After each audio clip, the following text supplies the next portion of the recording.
नमस्कार। श्री राधे कृष्ण ज्योतिष केंद्र में आप सभी का स्वागत है। मैं करुणा शर्मा। मैं आज आपको ये बताऊंगी कि जेठ मास में जो एकादशी आती है उसको हम निर्जला एकादशी कहते हैं।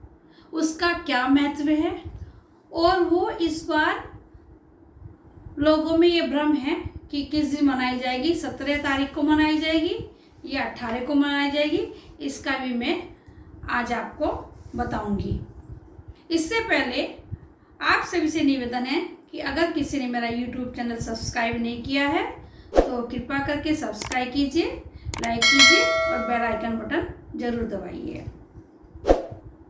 12 महीनों में जेठ के महीने को सबसे बड़ा महीना माना जाता है, ज्येष्ठ मास को, इसलिए इसको जेठ का महीना कहते हैं। ये बहुत पवित्र महीना होता है। 12 महीनों में हर महीने एकादशी, 2 एकादशी आती हैं। 12 महीनों की एकादशी का ही बड़ा महत्व है, लेकिन ज्येष्ठ मास में जो एकादशी पड़ती है उसको हम निर्जला एकादशी कहते हैं। उसका बहुत ज़्यादा विशेष महत्व है। अगर हम पूरे साल की एकादशी का व्रत नहीं रखते हैं तो हम ज्येष्ठ मास की निर्जला एकादशी का व्रत रखें तो उसका हमें 12 महीनों की एकादशी का पुण्य प्राप्त होगा। कुछ लोगों को ये भ्रमित हो रहे हैं कि वो इस बार 17 तारीख की है या 18 तारीख की है। इस बार ज्येष्ठ मास की शुक्ल पक्ष की एकादशी 18 जून 2024 को मनाई जाएगी।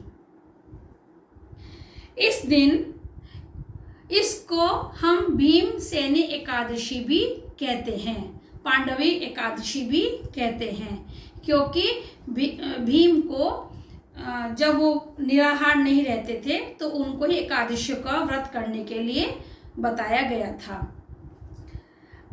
इस दिन त्रिपुष्कर योग भी बन रहा है, सर्वार्थ सिद्धि योग भी बन रहा है और अमृत योग भी बन रहा है, जो बहुत अच्छा दिन माना जाएगा।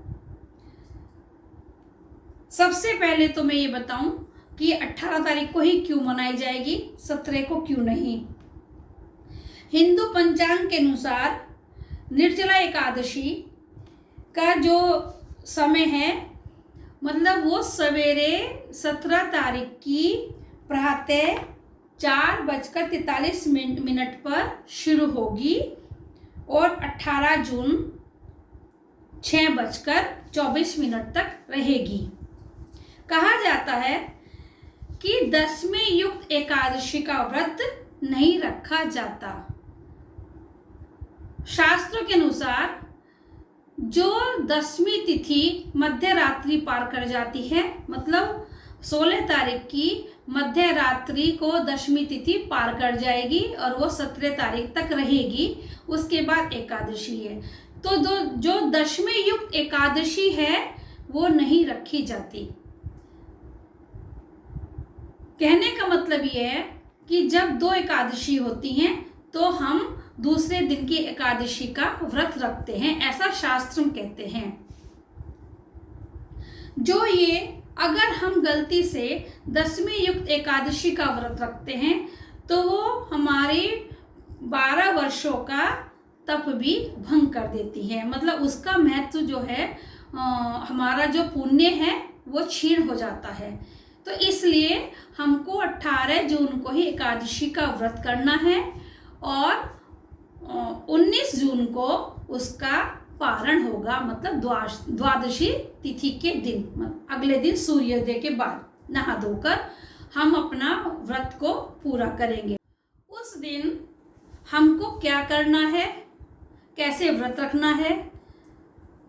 पूरा दिन हमको निराहार व्रत करना चाहिए और निर्जला मतलब पानी नहीं पीना चाहिए, बिना जल के ही हमको ये व्रत करना चाहिए।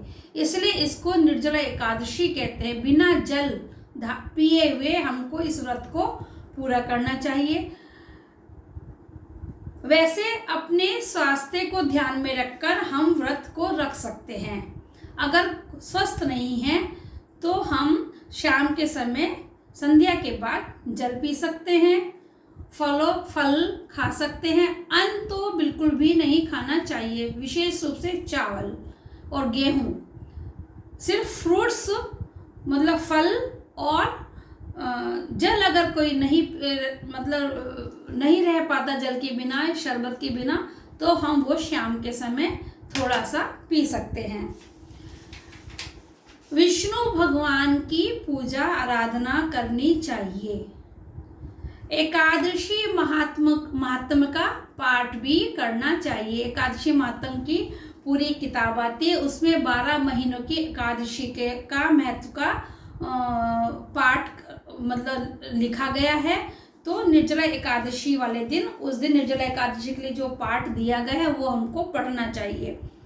विष्णु पुराण का अध्ययन करना चाहिए, उनका भी हमको पाठ करना शुरू कर सकते हैं, फिर पूरे साल पूरा कर सकते हैं, वो भी पढ़ना चाहिए।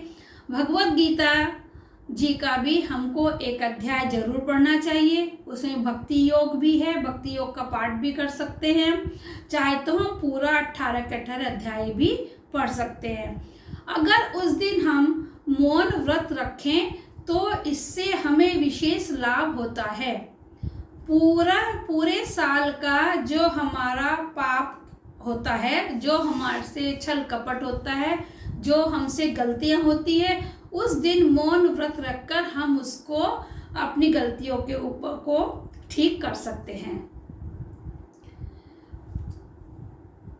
कृष्ण भगवान का जो मंत्र है, हरे राम राम राम हरे हरे, हरे कृष्णा कृष्णा कृष्णा हरे हरे, ये हम मन ही मन उच्चारण करते रहें। ओम नमो भगवते वासुदेवाय, इसका भी हम मन ही मन उच्चारण कर सकते हैं। 5 माला, 11 माला, 21 माला, जितनी हमारी श्रद्धा है और हमारा शरीर अलाउ करता है उतना हमको करनी चाहिए। जल का त्याग करेंगे, जल का उस दिन दान करना चाहिए, गरीबों में शरबत पिलाना चाहिए। जेठ का पूरा महीना, जेठ मास पूरा दान पुण्यों का ही भरा हुआ होता है। उससे पहले गंगा दशहरा आता है, तब भी हम दान करते हैं, गंगा तीर्थ में स्नान करते हैं। और ये भी पूरा महीना ही हमारा ये पवित्र होता है। जितने भी हम इसमें दान कर सकते हैं उतना हमारे लिए वो अच्छा रहता है। दान हमेशा योग्य व्यक्ति को देना चाहिए, जो उसकी कदर करे और जो मतलब लेने के बाद हमको उसका आशीर्वाद मिले, ऐसे व्यक्ति को दान करना चाहिए। द्वादशी तिथि के दिन जल थोड़ा नहा धोकर स्नान करके पूजा पाठ करने के बाद थोड़ा सा हमको उस वक्त भी दान करके ही अपना व्रत खोलना चाहिए। चावल उस दिन जरूर खाने चाहिए, द्वादशी तिथि को, एकादशी को नहीं खाते, और चावल का दान भी करना चाहिए। पंखा, शरबत, खरबूजा, ककड़ी आदि जितने भी गर्मी के फल हैं वो हमको देने चाहिए। चप्पल का दान, छाते का दान, बरसात भी आनी शुरू हो जाती है, छाते का दान बहुत अच्छा दान माना जाता है। इससे हमारा शनि ग्रह भी ठीक होता है। इसके साथ ही मैं आज का एपिसोड यही विराम करती हूँ। नमस्कार।